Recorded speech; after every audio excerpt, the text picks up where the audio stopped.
What's going on, guys? Welcome back to the channel. CLFurlong here, and we are all about running, lifestyle, and everything in between. And today it is all things reselling. Now, I'm here to tell you about what has sold on eBay for this week. It's been an interesting week, above average, pretty good week actually. So a new level of consistency. And I just want to quickly reflect on what I've been doing over the last 2 weeks. It's doing the 10 daily listings and really being proactive in how I'm managing my cash flow and ensuring that I'm not just buying for the sake of buying, but managing that from a profit first perspective. So there are 2 things to just keep in mind for this episode. We're going to take you through the 5 top items for this week. I'm excited to share those and some other exciting things too. So let's get into it. Top item number one for this week was this Minolta camera. Now, I picked this up years ago, and I mean years ago, and it cost me $15 years ago, but in this case, for this year, in the financial year, it's cost me $0. I couldn't get it to work. I didn't know if it was working. I don't know anything about cameras. Now, I put that all in the description, put some details behind it. Came with a case, came with a lens. I was able to sell this for full price for $136. I got an offer for $50, got an offer for $90, and $120.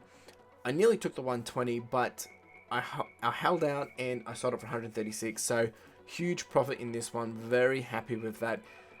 Be on the lookout for cameras, and don't be shy to pay $15, $20 for these, because if you are getting some of the older stuff, there's likely to be money made even for parts only. Can you hear the crickets? Can you hear the frogs? This is what it's like a late night out in the country. Alright, so top item number 2 was the McLeod's daughter that I purchased way back in one of my sourcing videos. Now, I picked this up for $40. I had been putting offers out to people for $100, and I think I got down to as low as $130. No one was buying it. Someone jumped in, purchased it full price, $150 for a profit of $74. Now, just a quick thing on this. I did end up taking a picture of every single CD, every single DVD. So if someone tries to say that it didn't arrive with all the discs or something like that, I've got proof. Lessons learned from the last time I sold a bulk lot of DVDs like this. Alright, so this bundle is a little different. This is top item number 3 of 5. Basically a whole bunch of Harry Potter books. Now, what I've been doing as I'm getting closer to the end of financial year, I am trying to clear out some stock and just make some room and get some things into better processes. And yeah, just how I'm dealing with that is just cleaning out some stuff. I've been trying to get rid of things which I've just been lazy to list. Now, these I probably could have actually made a lot more money on. Now, they only cost me around $13 to $14. Now, that's just because I've been picking them up over the weeks, over the months, with the intent to sell them, as a set or whatever. Now, I didn't really quite get there, and I just wanted some space, and I knew that I could get some quick cash on these, so listed them up for $50. Listed them last week, actually. It might have been this week. And yeah, sold them for the $50 with a $24 profit. So pretty happy with this one. Item number 4. Now this one, if you haven't checked out my mystery box video that I did from Captain Upshop Nerd, go check it out, because this was one of the items in there. So I paid $6.52 for this item, which came out of the mystery box once I've averaged out the cost of goods. Sold it for $32 plus postage, which means I profited $23. Pretty happy with this, and as you can see, they're not all perfect condition. A few scuff marks here and there, but hey, it's all good. That was all in the details, and happy customer. Now, the final top item for this week, and this one I'm super excited with. So in my recent sourcing video, I went on and purchased a big bundle of enamel pins, badges, and I basically paid $20, and I got about 152 in there. It worked out, it was about 13 cents per item, and I wanted to take a bet to see what I could do. I've listed some of them. This Geelong's cat was the main reason I purchased it, to be honest. I got this one in there. I listed it for $30, was able to sell it for $27.50 plus $5 postage, profited $23.25. So I've made all my money back on that and some, and I've still got all the rest of the 151 pins to list, and I'll start to work my way through them. So hey, be on the lookout for things like this, because you can get one item which just makes all the difference. So pretty cool. Pretty happy with this, and just a fun item to find. So in terms of flops for this week, it's been pretty good. Really just been trying to focus on sticking to my guns around processes, consistency. We're going to touch on that later, but there's been a couple of mail issues, like postage issues, with people not scanning things properly, and me just having to put a bit more communication with my customers, which is fine, but it's just things that I don't want to be doing. However, the other thing there is I'm a bit concerned. I've had someone which never picked up an item that was waiting at their post office, and it's being sent back to me. I've contacted them, they haven't responded, so be curious to see what happens here, find out, you know, if something does. But yeah, I have no idea. If you've ever had that experience where you've sent something, the buyer's never picked it up, and it comes back to you, what happens? And what if they come back and say, oh no, I want it, do you resend it, you know, do you get them to pay again? What did you do? I'm really curious to see what happens. I did want to say I've had a really big win for this week, and that is I finally hit band 4 on the Australian Post My Business. So a few more dollars being saved, or cents or discounts being saved when it comes to sending items. So super happy with this. So let's jump into the summary for this week. So it's been a not too bad week. Actually, it's been very good. It's been above average once again, getting closer to that $800 mark. We've had 22 sales. We've had a 57% margin, which is super high. And that's after fees and post, right? Cost of goods only being $97 this week. Sold a total of $767, and profit has come in around $438. So you can see here, profits really driving in from the collectibles. Collectibles being that old vintage camera. Otherwise, you know, the books are up there once again. DVDs are up there once again, being my bread and butter kind of items, and toys once again driving the majority of the profits. So still, it's so important to come back to your numbers and understand what is driving the numbers. Some things are ticking over, and you know, I haven't. It's funny because I've been doing a lot more listings as well, which we're about to talk about, and I've been listing a lot of clothes.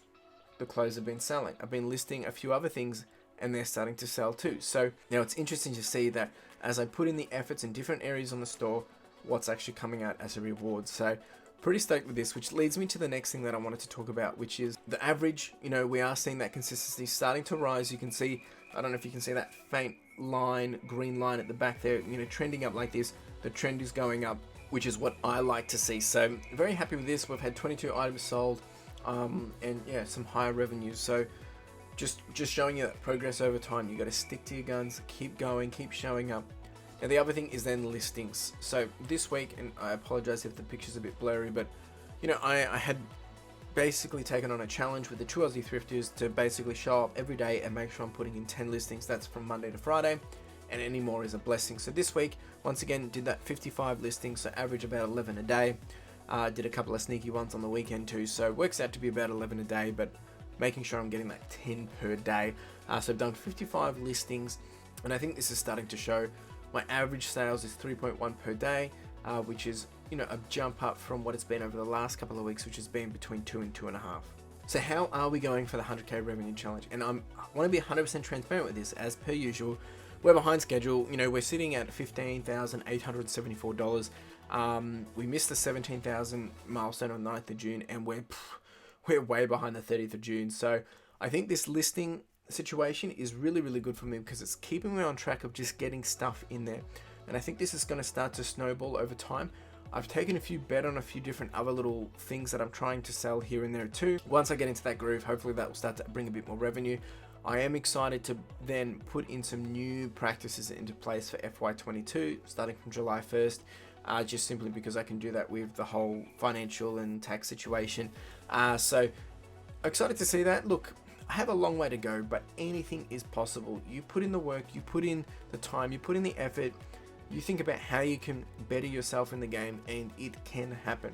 I'm not going to say that I am getting $100,000 this year, because I might not, but I'm going to charge towards it. I'm going to move towards it. So it's nice to have those fun kind of goals. I'll keep chugging away, and I will keep checking in each week and share with you how that's going.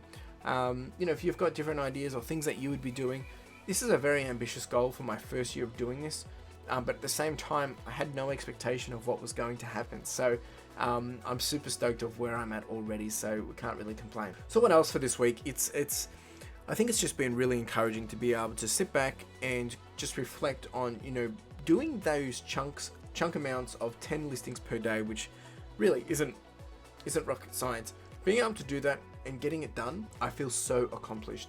And I think that's getting me into a better mindset of being able to help me just take better action with the store. And there's more things that I need to work on and things that I need to be better at. But, you know, with the win for this week around hitting band 4, I'm getting a few extra savings, which just helps with the bottom line. you know, getting those daily listings in, I'm just becoming more motivated and encouraged and finding better ways of listing things. And the key for this is, you know, I'm not spending the day that I'm about to list preparing what I'm listing. I'm ensuring that I've got 10 items out the day before, ready to list, ready to go. And this is how a lot of people do it, right? And I think it's key. And breaking it down into the smaller chunks, you can get in there and just smash it. Find those smaller processes of what's working for those 10 items, and then you can start to scale it. I used to hate doing t-shirts. I'm excited to do them now simply because I found a groove, I found a way that works for me, and I'm starting to sell them more as well. So it's really encouraging to be able to see that. And just because I've listed items which I've had sitting around for so long, which has been frustrating, and then as soon as I've listed them, they've sold within the week. So it just kind of shows you that, once again, it comes back to that, you know, listing versus not listing conversation, and it's always going to be that roller coaster. But I hope this has been encouraging for you. Very solid week, very exciting to see where things are progressing. Over the coming weeks, I have alluded to that I am making sure I'm just buckling down and getting ready for the new financial year. I'm probably going to have to do a bit of an audit and just take inventory and make sure I can see how much items I've got on in stock before I land into the new year. So probably be doing that this week or next week too. So what's coming up for the channel for this week? Well, we've got we've got another sourcing video coming this week. I will get out, do a cheeky little thrift, probably on the Tuesday, and that will come out on Wednesday.